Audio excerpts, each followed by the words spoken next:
Well, we meet again. Good morning. And thank you so much for joining us on the Morning Brunch. I'm Renee Skinner. And I'm Nathan Kitchens. Absolutely. Here's what's on the menu for today's brunch. We're starting with some local stories that are on our plates this morning. Then we'll show you some trending headlines from around the country. And we'll close things out with a quick look at your forecast in our last bite.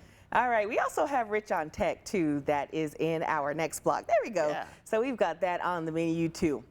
All right, let me just take a minute. I'm sorry. You can come back to us, Mark. I got to get myself together because I just rushed out here because we had prompter issues. Yeah, I got to love live TV, and I don't want to tick off the audio person. So I'm going to remove my clattery necklace. We're always hustling before a show. We got all the things to get on, the microphone, the IFB. Nathan's stalling for me. The prompter is all set up correctly, or otherwise we won't have any words to read. So it's a lot of fun. If people get to see at home behind the scenes of what the scrambling that usually goes on before a show. It's fun. Bananas. It's certainly bananas. All right, I'm ready. Here's what's on my plate for today. It's this week's CI Heroes, and they are 3 area teens dedicated to educating about sickle cell disease while also advocating for change. The Caring Cells Project, launched in late 2025, the youth-led organization is spearheaded by 3 university high school students, Justine Walker, Joshua Walker, and Giselle Lee. The trio says their goal is to build community, raise awareness, and make a real-world impact. They're using social media to garner a following to eventually put together care packages for families affected by sickle cell disease. Catch the full story tonight, of course, on WMBD News at 10 during our CI Hero series with Rebecca Brumfield. Now, sickle cell disease is a blood disorder that causes red blood cells to become hard, sticky, and shaped like a crescent or sickle. And instead of moving easily, these cells clog blood flow, leading to severe pain, anemia, and organ damage. It is a lifelong condition passed down genetically, and it affects the majority of the African American population. So this story definitely stuck out to me because as we talk about Black History Month, we're also talking about the issues that affect the Black community, and not a lot of, I just don't hear enough conversation about sickle cell disease. And at one point in my late 20s, I dated a man who had a son with the disease, and it was just awful seeing him suffer through it. There were nights where he would be up and we would be up together, and the little boy would just say, "I'm in so much pain," and there was nothing we could do about it but wait until the medicine kicked in, you know, because it would just cause so much joint pain. So it's just a heartbreaking disease, especially to see kids you know, suffer through it. And I remember a couple of years ago when I was like, you know, 100 pounds lighter, I ran a sickle cell 5K. So, and that was really cool. I won first place. I won a little trophy. That's awesome. Yeah, and I gave it to the guy I was dating at the time. I gave it to his son. So that's a highlight of my life, just doing that. So sickle cell disease is definitely something that, you know, is just painful to endure. But nowadays you can get tested to see if you have the gene that carries the disease. Oh, wow. Yeah, you can get tested just to see if you know, will have children that develop that disease. So medicine is advancing, but it is still out there, and more awareness needs to be raised surrounding the disease. Yeah, I love that these teens are the ones who came together and decided that they need to raise awareness for this, because I'm somebody who I would need to do a lot more research. I'm not very familiar with what sickle cell disease is. I've heard about it, but I'm not very familiar with what it is and exactly what it causes as far as what the symptoms are.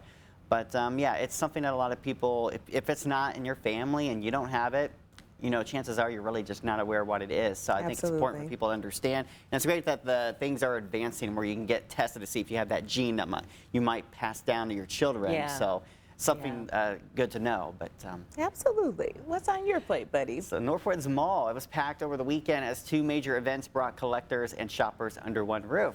The Peoria Flea Market and QuadCon Comic and Toy Show happened at the same time, generating heavy foot traffic throughout the mall, from antiques and handmade goods to rare trading cards and comics. Northwoods Mall is buzzing with activity, and vendors say hosting both events at the same time created a noticeable boost in traffic.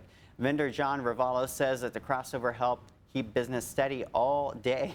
And the Peoria Flea Market is held the last Sunday of every month at Northwoods Mall. I don't know why I'm laughing, because I just brought up a childhood memory about flea markets. But anyway, this story stuck out to me because I usually go to the Northwoods Mall maybe once or twice a month. I actually have to go there today to pick up a suit coat that I needed to get worked on. The buttons were falling off, but there's a great little alterations place there. But it stuck out to me because whenever I go to the mall here in Peoria, I'm always amazed how empty it is. It's so quiet most of the time.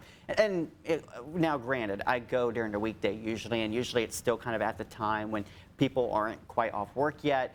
But it is kind of dead around there a lot of times, which is nice because I can go shopping and look around and it's not loud and people everywhere. So I'm trying to imagine the mall really busy with a bunch of people, because I have yet to experience it like that. So it's great to see so many people showing up, and I think flea markets are so fun. Yeah.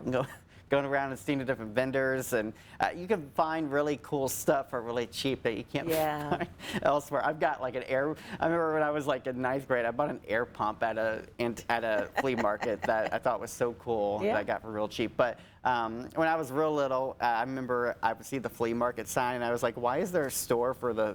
I thought fleas, like as in the insects, and I really thought that's what flea markets were when I was really little. But no, they're actually really cool, and you can find some really cool stuff that you can't find elsewhere. So yeah, I remember I went to a flea market. Where was I? I was in Mississippi, and I found this houndstooth yellow pea coat.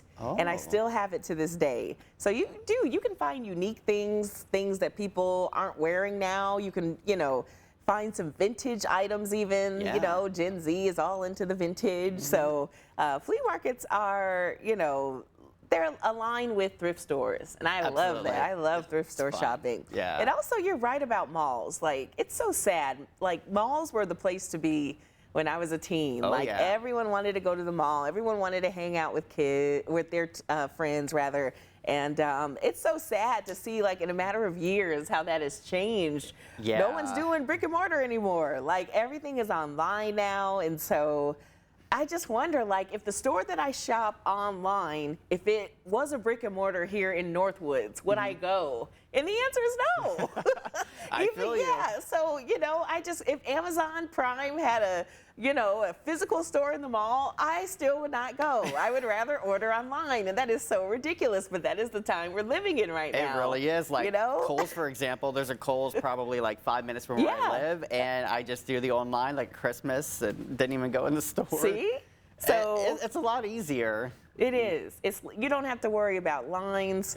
Nathan and I don't have to worry about viewers stopping us. People judging me by what I buy. Yeah, that too. Like, our local meteorologist buying his new shoes. Right. What is he doing here? Yeah, So, but anyway, that's a good story to have on your plate.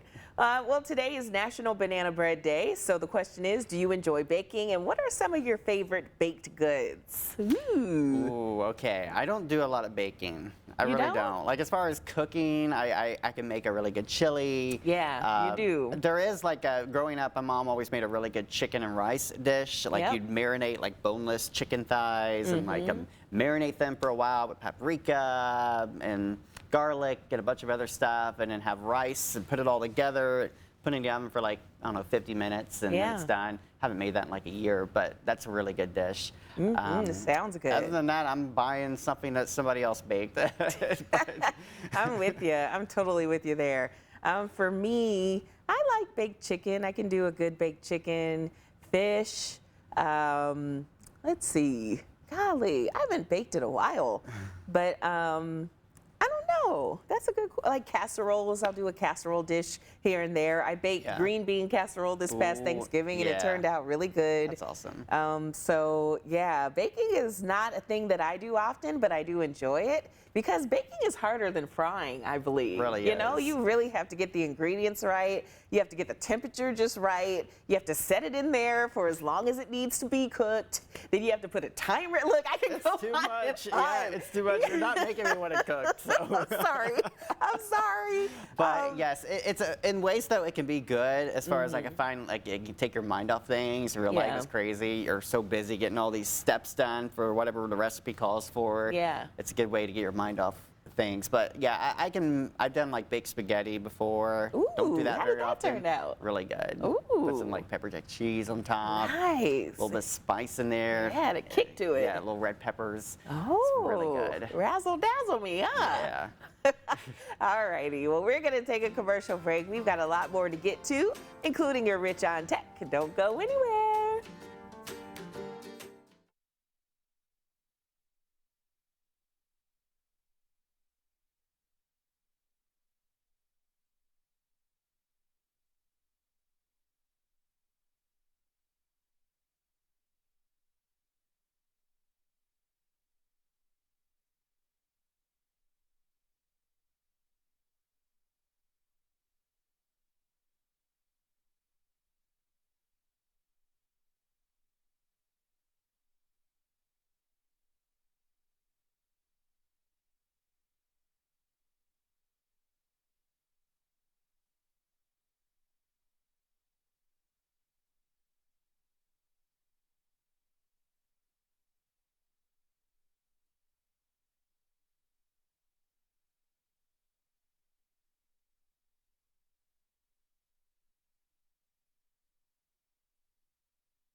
Hey, welcome back. As the weather heats up, a lot of people are getting ready for travel plans over the spring and summer. Rich DeMiro checks out some gadgets that you might want to bring with you. Traveling is a journey, and the last thing you want to be is unprepared. Today I've got the gadgets that can keep you connected, charged up, entertained, and even help you keep track of your wallet or passport. Traveling is always easier when you've got the right gadgets on hand. Like the Key Smart Smart Card 3rd generation. This ultra-thin tracker slips right into your wallet or passport holder. The big difference here is that it works with both Apple's Find My Network or Google's Find Hub, so it's compatible with iPhone and Android.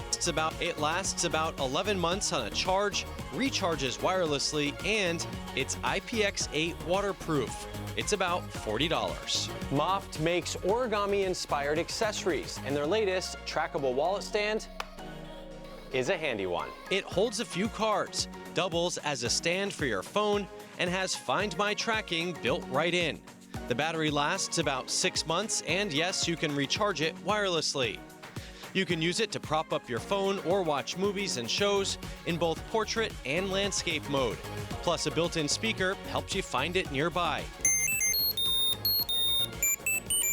It's about $50. Stay connected anywhere in the world with the Solus Edge 5G hotspot. This pocket-sized device connects to fast local networks in more than 140 countries with no SIM card required.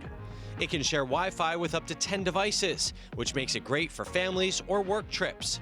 It comes with 10 gigabytes of data included, plus 1 gig of global data every month for life. And you can buy more at reasonable rates. It's about $200. And finally, stay charged up with the EcoFlow Rapid Mag Power Bank.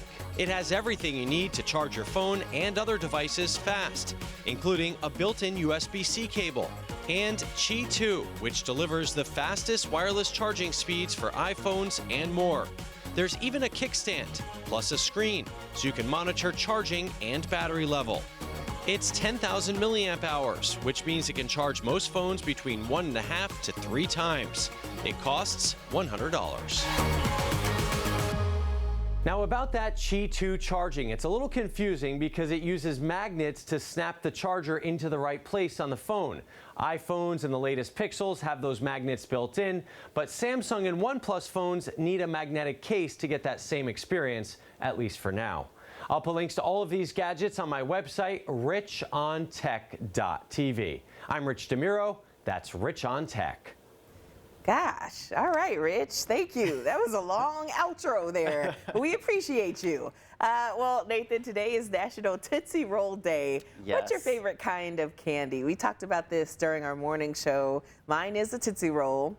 I love it. Love it, love it, love it. Those are really good. I mean, that takes me back to my childhood. Yeah. You can't beat a Tootsie Roll Pop. I would say for me, I love those sour punch straws. A strawberry flavor of those is those are good. Or the blueberry, or the cherry. I like them all. I'm sorry. I love the sour punch straws. I mean, I would stick them like in my soda as a kid and use it as an actual straw. Really added to the flavor of the pop too. It's so good. So I still buy those a lot at the store. Yeah. I love them. I love Warheads. I don't eat those as much as I used to. They're too sour. Yeah. Yeah, I love sour, but that's almost getting the extreme sour ones. It's too much. Yeah, but it is. Those are good. Friends would always dare me. You would do like Truth or Dare and dare you to have, see how long you can keep it in your mouth. Ooh, no, thank you. Do you remember the candy where it was like a powder and you took the stick and dipped it in? Fun Dip. Is that what it is? I think. Fun Dip? Yeah. Fun Dip is. You lick it, the powder sticks to it, and you. Tastes like chalk to me, but I liked it as a kid. Oh, I loved it. Yeah. Yeah. Baby bottle pop. Baby bottle pop. Baby bottle pop. You remember that commercial? I do remember that. Oh my goodness, those were the days. Ooh. All right, well, here is a topic of discussion we can talk about. If you want to keep your brain feeling young, a new study says you should never stop learning. Researchers at Rush University Medical Center in Chicago tracked nearly 2,000 seniors over a period of 8 years. They surveyed study participants on their learning habits in different stages of life, from being read to as a child to reading books and newspapers throughout middle age and writing and playing games later on in life. Seniors who reported lifelong learning habits were 13% less likely to develop Alzheimer's disease. That's interesting. Look at them learning.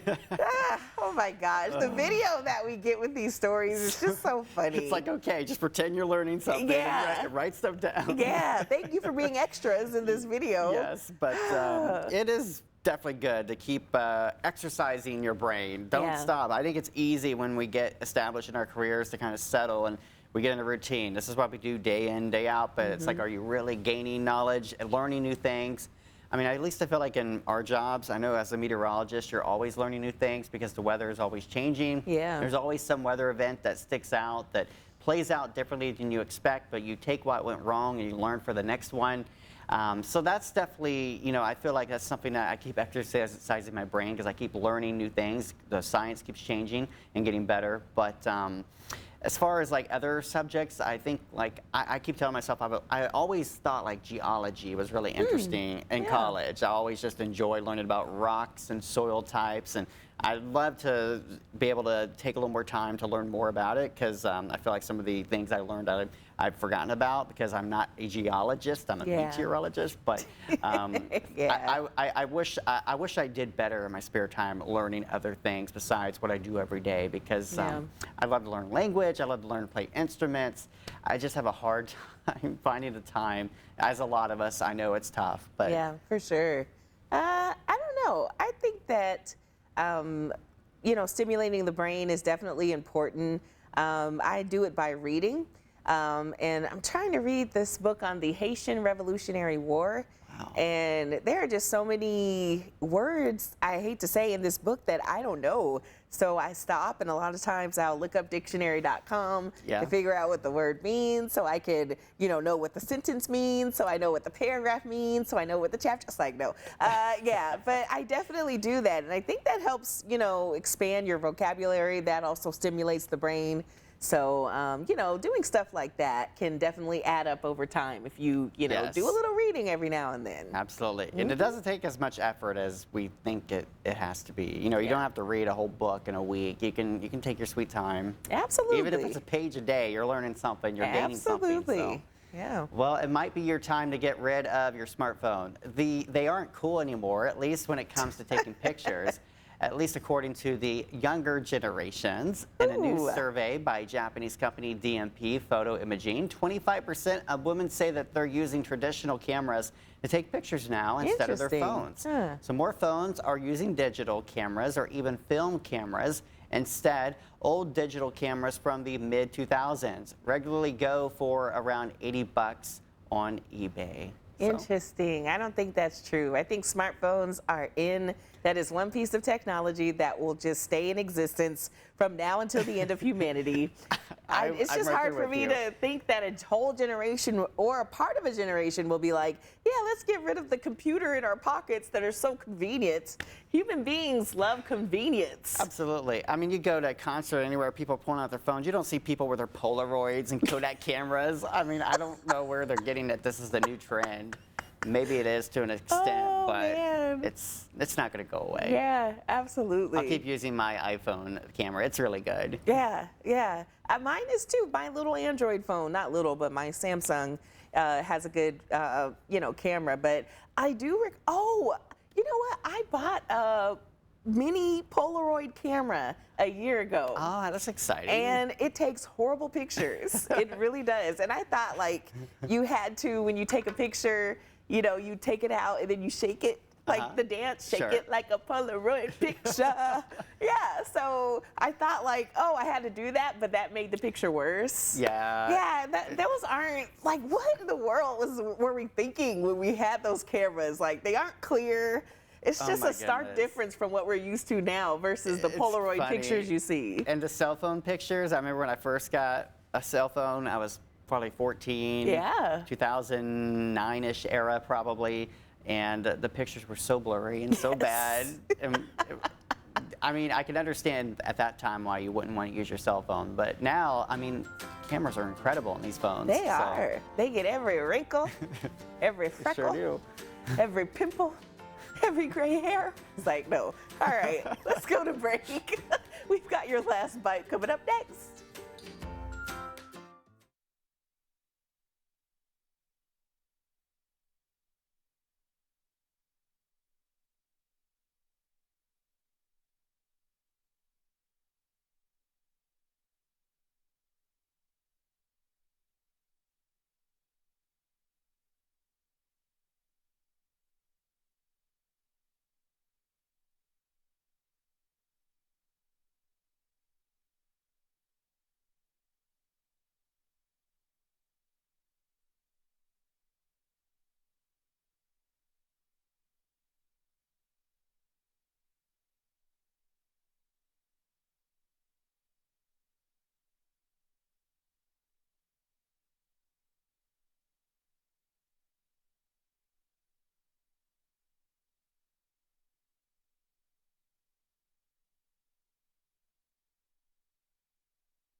Welcome back as we come to a close. Here's your last bites. We'll start with a joke Are of you the day. serious? And I don't think there's a joke in there. And I'm not even logged into my computer. We do have a joke book in our weather center, but I don't think I can grab it. But Can we just do, oh, Mr. Ron, I think, is going to go get it. I think it's in Molly's drawer. So He's looking for it. Nope. It's a He put top his hands drawer up. back there, but it's all right. We'll just do some weather here. Yeah, Our weather. oh, look at the view. I know, isn't that cool? They're looking for it. They're helping you look for it. It's too hard to explain. Mr. so. Ron, wave. Mr. Ron, Katie, wave. Come on. Famous now. They're like, no, we're behind the scenes, Renee. Come on. It's All the right. Monday. It's the Monday. Yeah. Talk Our about weather, that forecast. Yeah, our weather looks looks like it would be warm when you see all the sunshine, but I can tell you it's not warm outside right now. Temperature 24 and the wind still a little bit breezy. We'll see a high today of 29 with a good amount of sunshine heading throughout our afternoon. Tonight we'll drop back to 18. Increasing clouds. It's not looking as bad the rest of the week temperature-wise, but we do have a chance of snow Wednesday night. Of course we do. Of course. Alrighty. Well, Nathan, thank you for that forecast. And we're going to say goodbye, but please join us tomorrow or on WMBD News right here for the news at noon. We'll make sure we have that joke too. Yeah, Have a for great sure. day. Bye.